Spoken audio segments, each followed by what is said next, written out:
the only thing I don't like about you being on YouTube.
Alright, I'm back. Oh gosh. Freaking power outage. I don't know what's going on with my house or neighborhood. Really hoping it's not nothing serious. Of course my PS5 was in rest mode, which is like the worst thing. It's happened like the last time I had power outage. Luckily it didn't freaking fry. Freaking gotta repair my USB. Very weird. My boy Esper back in here. Goodness gracious, I don't know why. Had them issues. I don't even remember what I was talking about.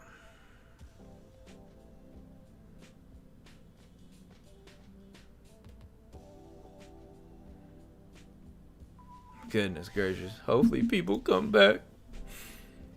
Oh man, that's just... I just don't know why I'm having these issues.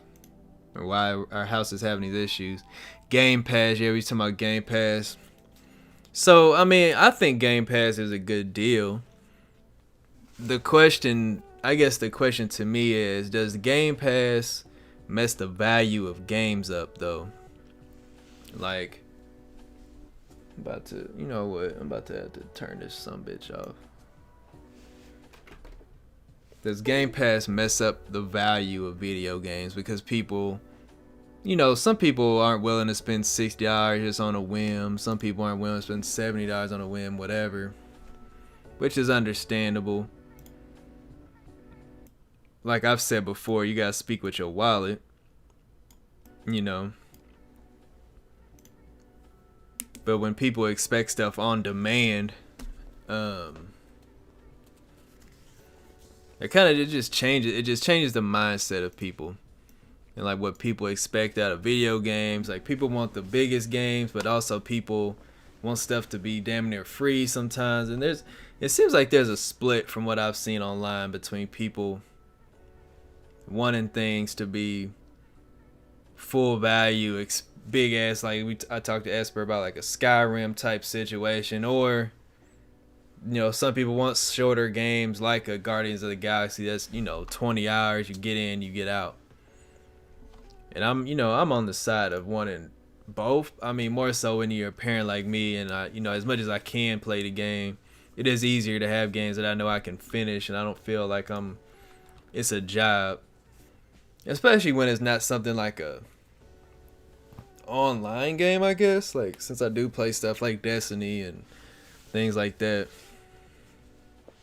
Yeah, it's not how it works. You gotta pay for the product. Some people just don't be wanting to pay, man. I don't know why people, like I said, people expect so much and don't want to invest in it. It's like people, they put a lot of money into these games. If it's worth 60, then perfect. And that's the thing too, is that what's worth to you to somebody else is just so different,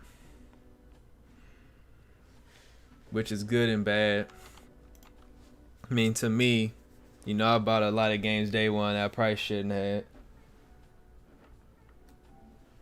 But at the same time, it's like, and I've talked about it in a past video, FOMO is big with gamers, especially because you want to be in the conversation. I gotta cut my damn hair. FOMO is a big part of the conversation, and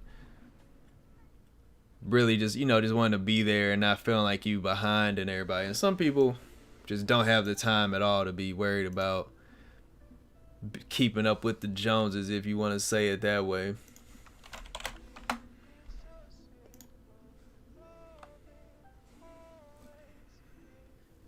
You hear that with Final Fantasy a lot about how it's a paid service. I mean, like, you get continuous content. Yeah, and that's the thing too. Like I think we kind of had that discussion with something like Destiny, where it's a continuous game, but it's not. You pay DLC, you pay for you paid up front, then you pay for DLC. With something like a true MMO like Final Fantasy, you paying monthly for the server capacity, the maintenance, and things like that. And it's like, I wonder if Destiny was something where you paid $15 a month, how many people would play it. But the product would have to change. And there's damn near unlimited content. Exactly. And it can, it can be pretty intimidating to be like, oh man, $15 a month for something, and they gotta, people gotta keep up with it.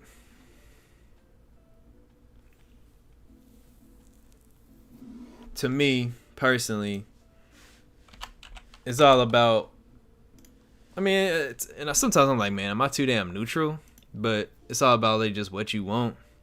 Like, what do you want out of an experience with video games?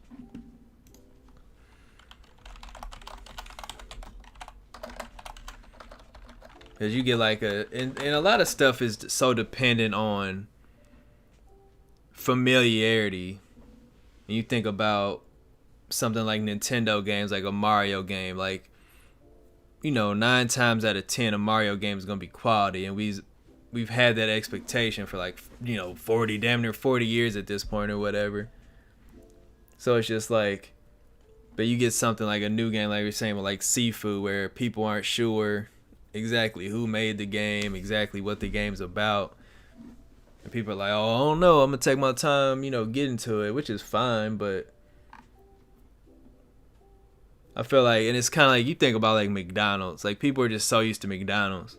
It's hard to get people to be like, oh, I don't really want to mess with nothing else, even if something else may be better. So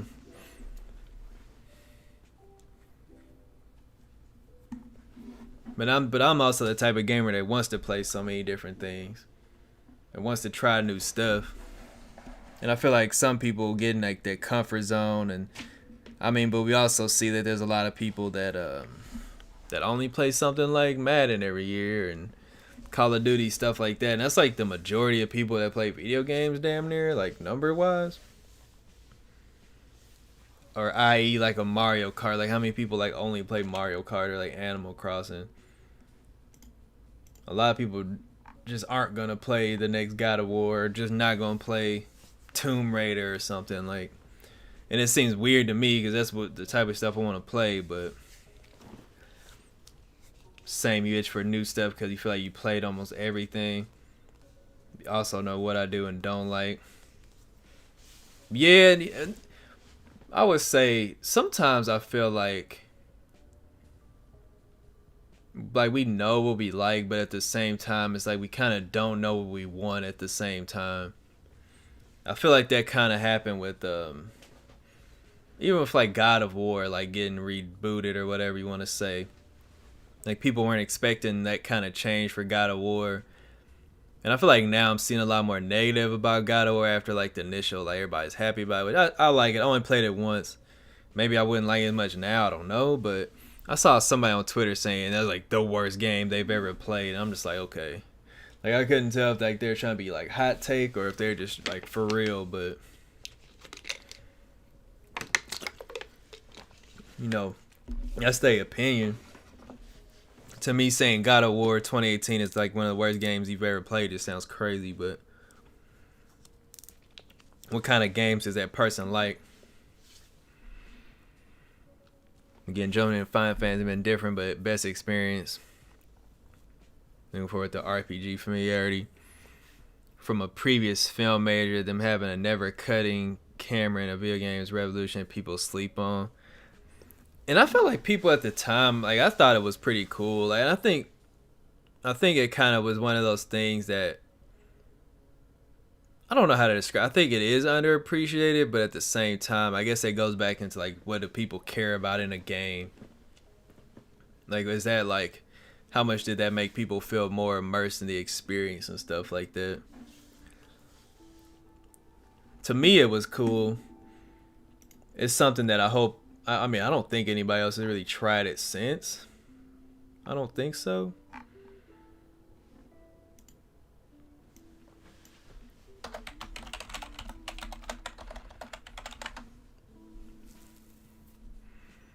And even with like kind of talking about like the Scalebound coming back out possibly because Xbox canceled it because Platinum was tripping, I guess.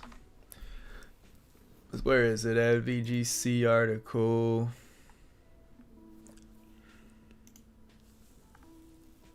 Let's see here.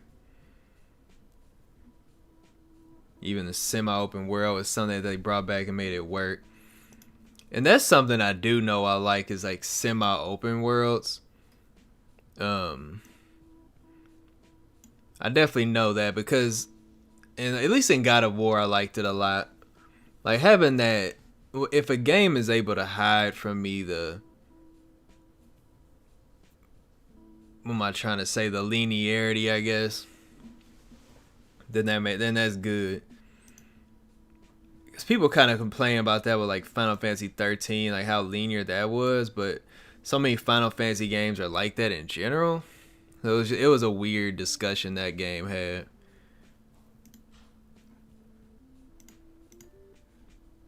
It was definitely odd. Games have had semi-open world, but the same guy where it came out as open world, Pond open world. Yeah, and I feel like that kind of goes. I think the thing about it though is also that kind of brings it back to like a Zelda-esque situation, or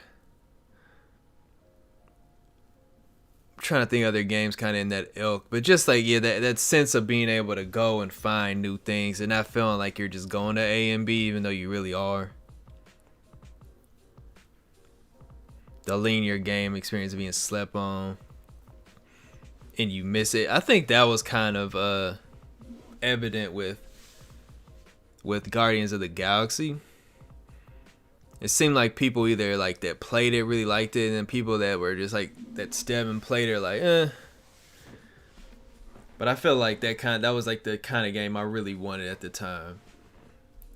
Like even like I got Far Cry like last year on sale, and like I've only played it a little bit, and I don't like it. And I was just, I don't know why I ended up buying it. Like a lot of the gameplay I kind of was looking at kind of had me like, oh man, I really want to play this right now. And then now I'm like, fuck, I don't even know if I want to even mess with it because it's just such a big game.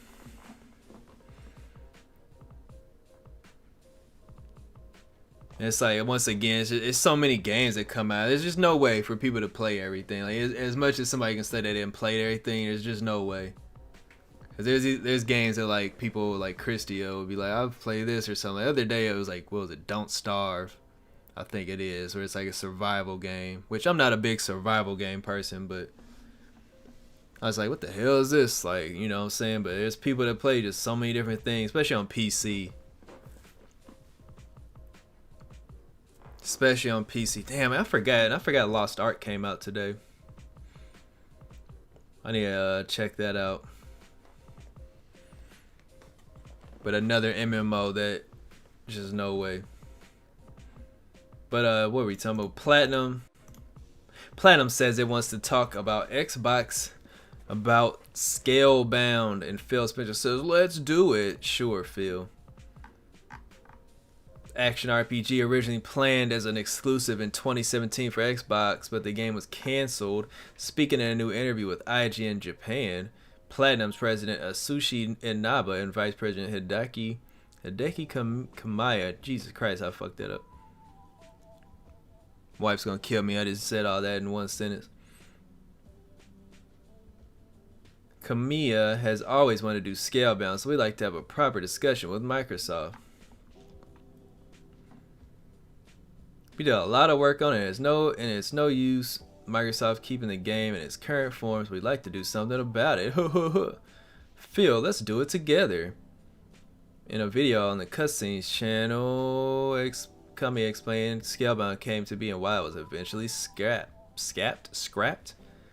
I love fantasy world since I was a child, he said. I always wanted to make something around that theme. This is how I thought of a world revolving around a young man fighting together with a dragon. However, it was a big challenge for Platinum Games, throwing them right under the bus. We were working in an environment where we weren't used to. We were developing on the Unreal Engine. We also lacked the necessary know-how to build a game based on online features. See, I forgot that game even had online stuff. Because this was when you get back in the Xbox One era. And Xbox was definitely making a lot of bad choices. And this game got canceled. Everybody's like, oh, wow, it's not looking good. But yeah, basically, Scalebound was pretty hyped up. Look for the trailer for that. E3 2016.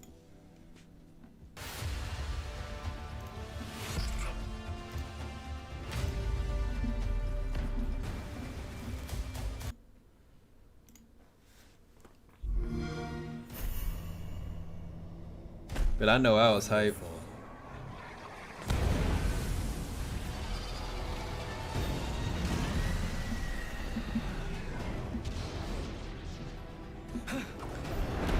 Which I guess also it wasn't really sure like what this game actually was at the same time, but hardly seems like a fair fight. Just one of you against all of us. Let's go, big guy. All right, how are we gonna do this? oh yeah, it did have online co-op. I forgot all about that.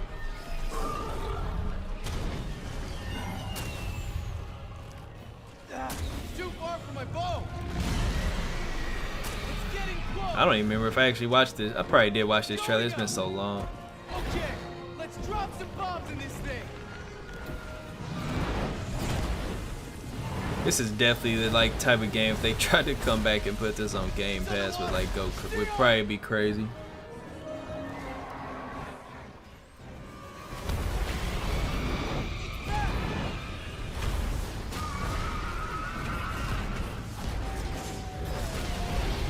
Ugh. The shell is opening up. Hit the pink out thing. Yeah, I totally forgot about this.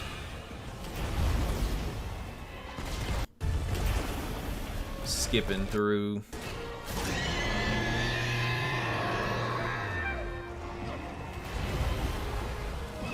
And it's probably the type of game Xbox need, just something different. If we're trying, you know, if Xbox are trying to get away from the typical stuff people know about.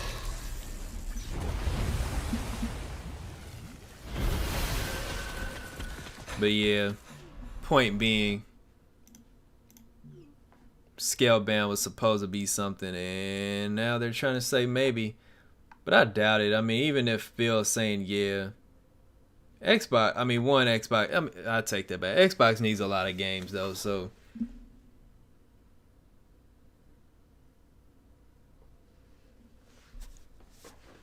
the for them to try to like have it, they're trying to say they're trying to have like a AAA game like every like 4 months on Game Pass come out within the next few years, like starting in the next few years. So I wouldn't be surprised if they try to get this game to come back within the next like 3 to 4 years. They'd have to probably just start. They'd have to start all the way over probably and like do Unreal Engine 5 and everything else under the sun to get this game to work.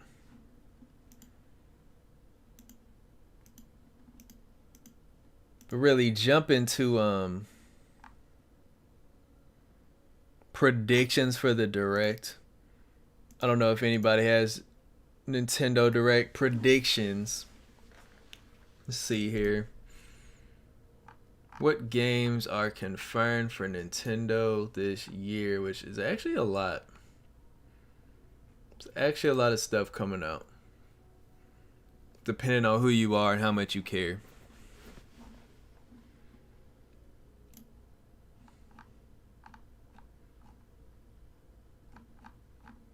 I hate when I can't get a list of things. Which Nintendo did say in the announcement of the Direct, they're going to be talking about the first half of this year, focusing on the first half of this year. Which, to me, I mean, Nintendo has had a habit of saying they're focusing on a certain time frame, and then the Direct ends up not being that way.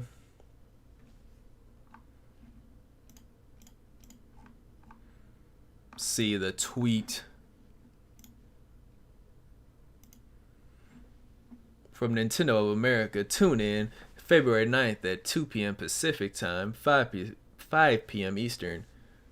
Live stream featuring roughly 40 minutes of information mainly focused on Nintendo Switch games launching in the first half of 2022. So that means we'll probably see some end of the year stuff. Just a little bit. So we do know. So we just got Pokemon. Triangle Strategy is coming out March 4th, which is a big game for the RPG strategy fans. Advanced Wars remake, reboots coming out spring sometime. Possibly April 8th, they're saying. Kirby and Forgotten Lands is coming out March 25th. I'm sure we're going to get probably a good 5 minutes of Kirby explaining like what's the hubbub, I guess you could say, coming out with that. Mario and Rabbids from Ubisoft is going to be coming out, which I'm curious to see more gameplay, what they're really going to do with that. Bayonetta 3 we know is this year. I'm thinking that's going to be end of summer game, probably like June, August type situation. Splatoon 3 sometime this year, and also Legend of Zelda Breath of the Wild 2. So I've been on record saying I think Breath of the Wild either is coming out like October or it's coming out next year. For some reason I don't think it's gonna end up getting shown at this Direct, but 40 minutes means that they're really like going deep on stuff. And if they're gonna show Breath of the Wild, that means we're gonna get a release date, I think. I feel with Nintendo is weird because they have a tendency to do like a Direct for like a lot of things, and then they'll have a Direct for like one game focus. So are we gonna end up getting Breath of the Wild on this one? Part of me just doesn't think it's gonna happen, and that's probably just the cynic in me thinking that's not gonna happen. Splatoon 3, I feel like I just don't know what they're gonna do, how they're gonna go about getting Splatoon 3 like across, because that's a game I feel like it can really like do some numbers like for Nintendo going forward. Because I think I don't really know Splatoon community like that well, but to me it kind of seems like this is, if you're gonna come out with Splatoon 3, then it needs to be more than just Splatoon again. What up, Space Boogie? I made the switch. Yes, I did make the switch. Turf flip the switch. My damn, I forgot I didn't put my dashboard back up after the power surge. You know what? We're gonna see Breath of the Wild. We're gonna see like 10 minutes. We're gonna see 5 to 10 minutes, 5 to 8 minutes of Breath of the Wild. That's what I'm gonna say. Cause why not? Cause we're talking about early February. We see like a few minutes of it, and then they'll end up showing us like a bigger thing probably in the summer, and it's gonna come out in the fall. That's what I'm gonna say right now. We're probably gonna get more Pokemon information in a couple weeks with Pokemon Day coming up. So I don't think we're gonna see much Pokemon besides maybe Legends Arceus is out and people love it. All right, bye about that. Splatoon 3. I don't think we're gonna see Bayonetta 3. Now Splatoon 3, if they're really trying to make a splash, then I'll end up showing that too. Probably a good like 10 minutes of that. I mean 40 minutes. You're talking about 40 minutes because we're gonna see Kirby again, because they gotta explain that more to make people be like, okay, this is what makes this game a new experience for Kirby. To me, it looks like 3D Mario Land scenario. I'm excited for it. I know Esper is. But what other stuff can Nintendo show us? The question now. We do know we're getting Monster Hunter Sunbreak, which is the big expansion for Monster Hunter Rise at some point. I'll be excited for that, obviously, because I love Monster Hunter. I want to see more Sunbreak, but will we see more at this? We know that's coming in summer. I can't remember. I don't think we put a date on Sunbreak yet. To me, this feels like we're really just gonna be a lot of Nintendo stuff, like first party wise. Yeah, we don't have a date for Sunbreak yet. Yeah, we don't have a date. I feel like if this is like the first big 40-minute direct for Nintendo, we're gonna see like sprinkles of things, but I think they're really gonna focus on like the major stuff happening. Obviously, I really want a Mario Odyssey 2 to happen. Lately with Mario games, like big Mario games, we haven't really been getting more than like one for a console. Cause even like Wii U, we didn't get a like big Mario game besides 3D World or whatever, and that kind of counts, kind of doesn't count. And we didn't get an Odyssey on Wii U. Like Mario World's like in a different category, I guess, in terms of like the stature of Mario. I kind of hope we get a new Mario, like a 2D Mario game that's not 2.5D, like a whole new Mario game 2D, like straight up like 16-bit or whatever. Like I think that would be tight. Like if they really went that way and not a Mario Maker situation. Like I'd really be curious, especially with the hybrid Nintendo Switch where you can have it handheld, like how well that would do in 2022, as I keep forgetting the damn year. But yeah, I don't think we're gonna see Pokemon. We're gonna see Kirby more. I'm as for my cynical self, I'm thinking we're gonna see Breath of the Wild now, because we haven't seen it in so long. And I guess I really just said we weren't gonna see it because I didn't want to be disappointed. So, with that being said, Nintendo, what is it, 5 o'clock tomorrow? I'll be streaming that tomorrow, so hopefully I'll have a moment where you hear my high-pitched voice in excitement for something. Because why not? Like I said, if anything's going to get me out of my seat, it'd be Mario Odyssey 2. And a date for Breath of the Wild 2. And an actual name, because they still technically haven't named it, which is funny. Which also means that it's probably going to be something, I would be hopefully something something spoilery or big, I guess you could say. And even though we're not gonna see, I don't think we're gonna see anything Pokemon. They're saying that Legends Arceus is still technically like not a this year game because of like the fiscal situation of 2021 fiscal ending in March. So I don't see why we won't get DLC for it at some point. I don't think we're getting Gen 9 for another like couple years. Like part of me thinks like this is the point where, especially if Game Freak's handling it, we're gonna see kind of a little bit of a break on the main games, even though Legends is a main game now. You know, but it would also be funny if they just went down a route where we don't get a Generation 9 and they just do like newer things going forward for like the next few years. Like that would really, I think that would make a lot of people happy and also make a lot of people mad.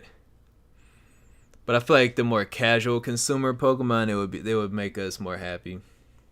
And I don't even consider myself casual Pokemon, but I'm not the type to be like, oh, I want a strict competitive balanced Pokemon game, because I'm ready to just do other stuff.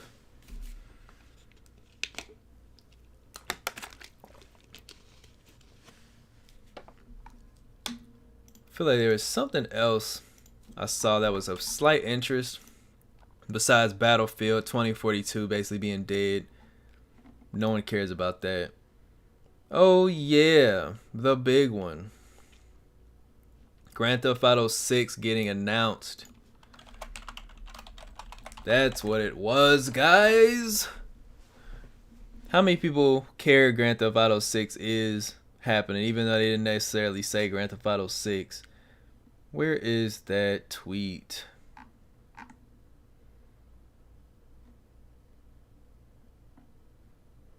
Let's see here. Can't just pull up any source. You gotta find the proper source.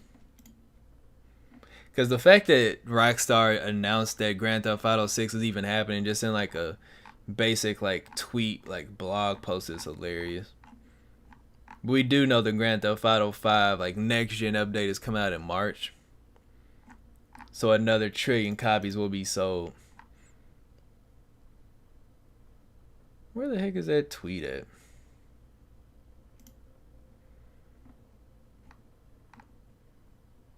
I hate when you can't find something when you need it. Da da da da da da da. But I know I was talking to the homies, and I don't think GTA 6 will even release until like probably 2024, earliest end of 2024, if they've actually been working on it. Because some people are like, oh, we won't see it till like 2028. And it's like, no, they're not going to wait that long. The bigger question, I guess, is, are they going to...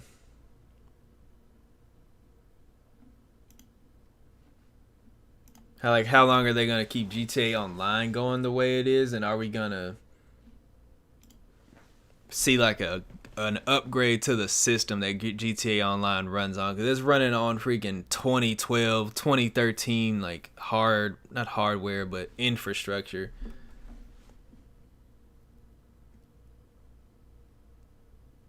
Here we go. Here's the tweet that I've been scavenging the earth for. Many of you have been asking about a new entry in the Grand Theft Auto series. With every new project, our goal is to always significantly move beyond what we previously delivered. We're pleased to confirm that active development for the next entry in the series is underway. We look forward to sharing more as soon as we are ready, so please stay away.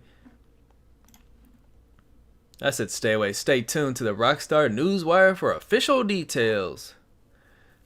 Which to me means they are. I mean, there's no way they haven't been planning it for the last few years, but why would they have needed to show the game since they're doing just fine with GTA 5 selling like, what, 160 million copies at this point or something like that over the last 8 years, 9 years, whatever it's been, which is just ridiculous to think about for at all. You're talking about games like Minecraft, Tetris, just that crazy list. And how do they keep selling them is the question. Like, are people just buying them every time they grow up? Or people buying them every time They get a new console. Like, how does that work? I haven't found a good answer for that. Yeah, they got a lot to top with GTA 6 because 5 still going strong. I guess I'm kind of wondering if they're going to stay in America, quote unquote, for GTA 6. I kind of feel like they need to go to like the UK or something in the next one. Like I don't want to see Vice City or any of the stuff we know again. Cause to me, like I'm gonna end up playing it, but I'm not like going crazy looking for another GTA right now. As good as those games have been in my lifetime, even though GTA 4 I don't care about. GTA 5 is really good, but I'm really curious what they can do, like you said, Esper. Like what can they do to top what they've done before? And I feel like going overseas just gives them a little more options. Going back to Nintendo predictions because I'm slow and I forget things. There have been rumors of Mario Kart 9, even though Mario Kart 8 Deluxe has sold so many copies and they ain't said nothing about a new one. Mario Kart 9 being rumored right now to be like a new spin on the game series. And it might be a situation where some people are thinking it's going to be like Smash Bros. And there's going to be like a Nintendo Kart, Smash Bros. Everybody's in it instead of just Mario characters for the most part and like a few other little people, which I think is what they should do, because why not? Like, why wouldn't you just have Donkey Kong? Why wouldn't you have Samus, everybody in a crazy car, Mario Kart style? Because one, it'd be funny and you get a lot more cool stages. And then I kind of wish they would go back to the double dash formula with 2 people on the cart at the same time, because that does a lot. That does a lot for the competitive balance of Nintendo, of Mario Kart, in terms of like how races go, the flow of the race, and everything. So that's something that I'd want to see. If that gets announced, I'd be pretty excited, because in Mario Kart, that's definitely an event day one type thing. Out of all the party games Nintendo does, because that new what Mario Party came out and I couldn't care any less. I've never been a Mario Party person, probably because I just never played them back in its heyday, and no one I knew had Mario Party, or we had never played it, so just kind of was one of those games that passed me by. Definitely something that passed me by. PlayStation 5 is getting new party chat options, which finally, because party chat on PS5, it makes no sense how they set it up. If there's anything you can say about PS5 that's kind of whack, is the UI experience is just kind of jank. I kind of feel like PS5 and Xbox UI has like both have some weird issues depending on just how you use them. But PS5, Sony made some weird choices, and they've kind of fixed a few, but I didn't understand why the things, especially like with party chat, the way they try to make it, like, why do these companies try to make things better and they just end up being worse? But yeah, I think that's about all we really have to talk about. I mean, like I said, we're gonna be back for tomorrow with the direct. I didn't have the spiciest of predictions, but it's kind of hard to tell what Nintendo's doing when they're so quiet. And I'm glad we really don't know anything. I'm pretty sure it's going to be some leak in the morning on like the website, and everybody's going to go, oh man, and then it's going to get spoiled, so it's not even going to be fun anymore. But yeah, appreciate everybody for coming through. About to be doing more YouTube, doing more streaming on YouTube, playing games on YouTube, figuring all that out. Pretty sure I'll be streaming something like Elden Ring. I think if any of the games that are going to be coming, Elden Ring is probably going to be one I end up streaming. Maybe Horizon Forbidden West. We'll see, depending on what happens. Maybe even Destiny will get streamed, because I'll be playing that so much, depending on how that goes. So look for all that in the future. I'm trying to get a new couple more talks, reviews going before these bigger games come out. So check back on the channel. Let me know what you think, what you want me to do in the future, what you want to hear me talk about. Let me know all that stuff. Constructive criticism is good for me, good for the channel. Let me know. I'm trying to get better at all this, talking to people and everything like that. So